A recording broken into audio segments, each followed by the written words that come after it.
Welcome to Out with Dan, the podcast that spotlights and examines the voices of LGBTQ+ authors, characters, and our allies. Together, we lift our voices and we tell our stories. I'm Dan White. Join me as I chat with this week's author.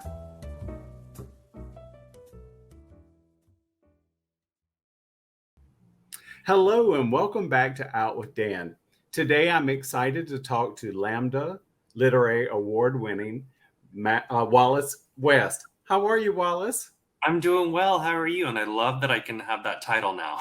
Right? It must be nice to have a Lammy. I love it. Congratulations. Very nice.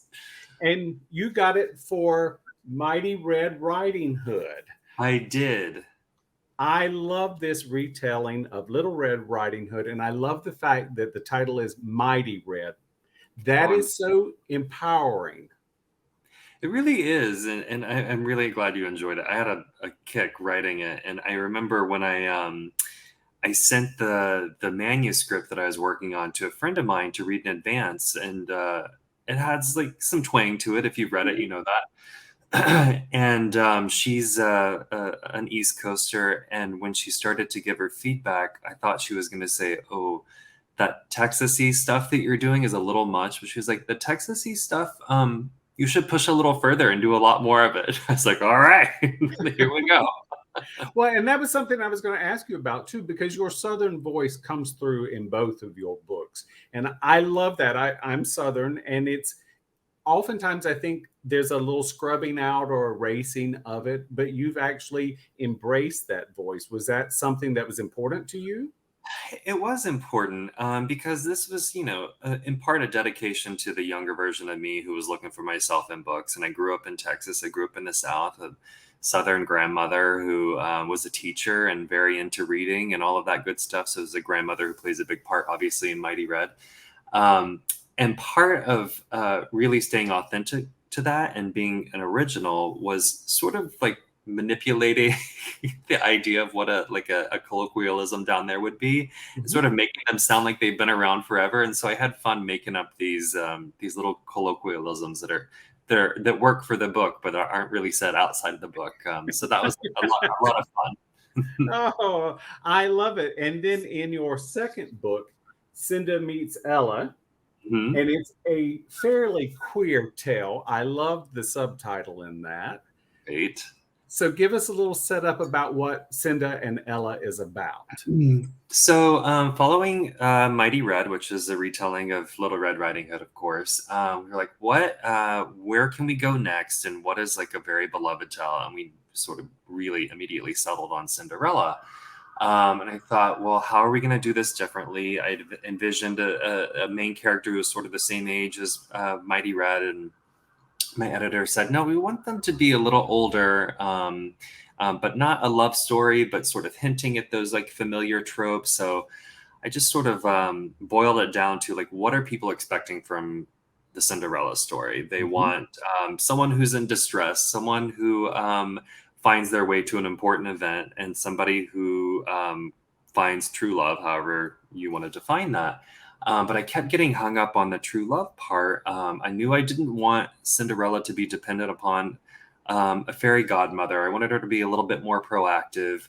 And I wanted, when I was sort of grappling with how I was going to execute this, I was talking to a friend of mine.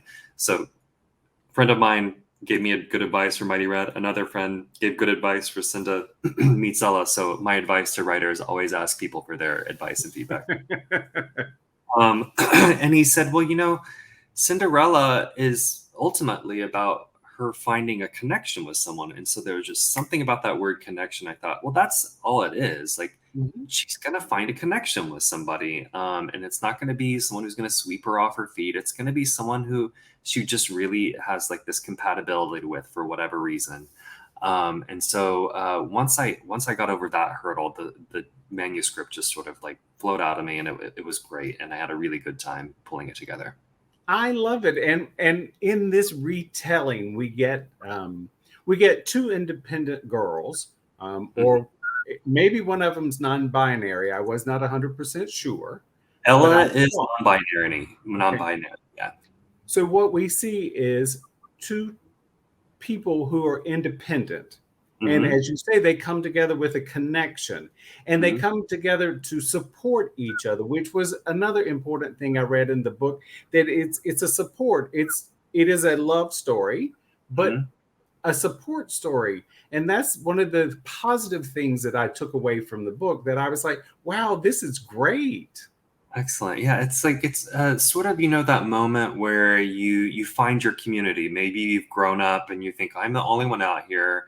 I only see myself sometimes in movies, or I pretend that I'm seeing myself in a movie, or pretend that I'm seeing myself in a book. So seeing it sort of front and center in film and TV and books now, and we certainly do have a lot more work to make sure that it's even more present. But it's a lot more prevalent than it used to be, and so that moment where you're like, oh, I'm not the only one. There is a community out there, even if it's just a community of two of us right now, and we're going to grow and build it from there. So that's sort of where we're walking into the life of Cinda, where she's realizing, okay, there's someone else out there who I have a connection with, who's sort of like-minded, and we're going to form this community together. I like it. I like it. And Cinda is so in love with her critters, as you call them, her animals. And having grown up on the Beverly Hillbillies, when I got to the word critter, I really did laugh out loud. So It's a very specific word, isn't it? it is. Yes, absolutely, absolutely. And that was one of the things, So Aunt Hildy comes in and she's going to change Cinda, and Hmm. she dresses her differently, and she wants to do something differently, and she locks away the animals. And you see Cinda distressed, but not completely destroyed. And that too is another wonderful thing, because you gave Cinda power. Yeah, that was something that was really important to me. If we take Disney, which I love a good classic Disney animation, but if we're looking at Cinderella there, it's like, okay, she's letting herself get walked all over. Mhm. She's kind of okay with it on a certain level. And the animals are all helping her and fawning over her and making sure she's okay. And she really doesn't have any ownership over her situation. I think, anyway, that's my own opinion. And so in this, I wanted to make sure that it wasn't the animals who were necessarily taking care of her, that there was some companionship there, and they did console her in her low moments, but they were like a nice support system, a sort of a therapy animal there for her. But she ultimately wanted to make sure that she was providing a good home for them. And so I wanted to make sure that she had a sense of responsibility there, because in my own life, I can be very transparent and say I was sort of, wheeling and dealing and doing anything I wanted to until I got a dog. And I was like, just like the structure of having that dog to make sure that I'm home at a certain time, and I plan travel around this dog, and it just gives me a sense of accountability and like ownership and responsibility that really helps structure the rest of my life. And so I think it's pretty important to realize that early on. So I wanted to include that too.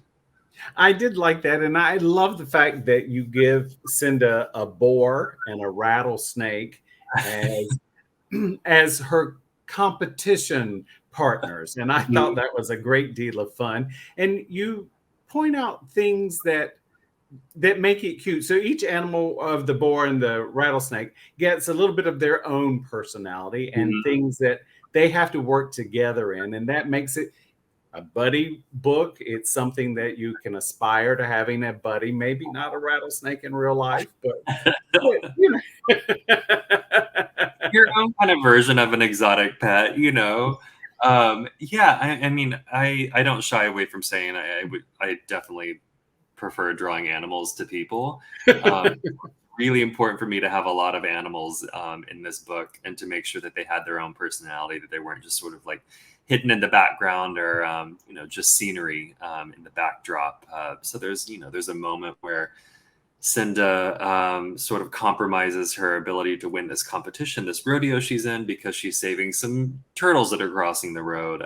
So just to make sure that they're reminded, what her priorities are, that she's really a caretaker for these critters that Ella notices at the end.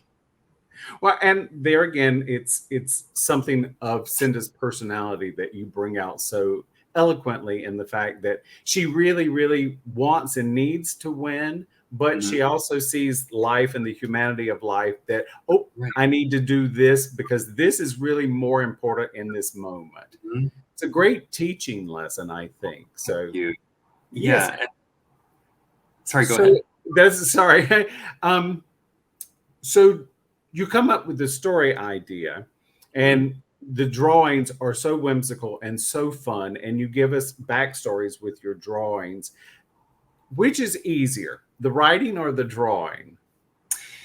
Um, I would say that the drawing is easier because once we've like hammered out the manuscript and really, because we want to keep it very tight, we want it to flow a certain way, we want it to sound a certain way. We're very conscious of word count, where it's going to land on the page. And so once I know that, and that's sort of, I work very well within a creative brief. So I look at the text as like a creative brief. It's like, you Mhm. have to create this sort of feeling and this look and this sort of situation on the page.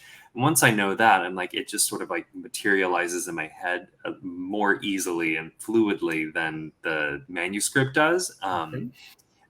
Because when you're writing it, you think, this is for me anyway, okay, I have to write a Cinderella story. Well, I mean, there's so many ways you could do that. But once it's already written, like, okay, I know this world because I've sort of been envisioning it while I've been writing this manuscript. So now it's kind of been at the back of my head. It's like marinating, and now it's just going to come forward onto the page.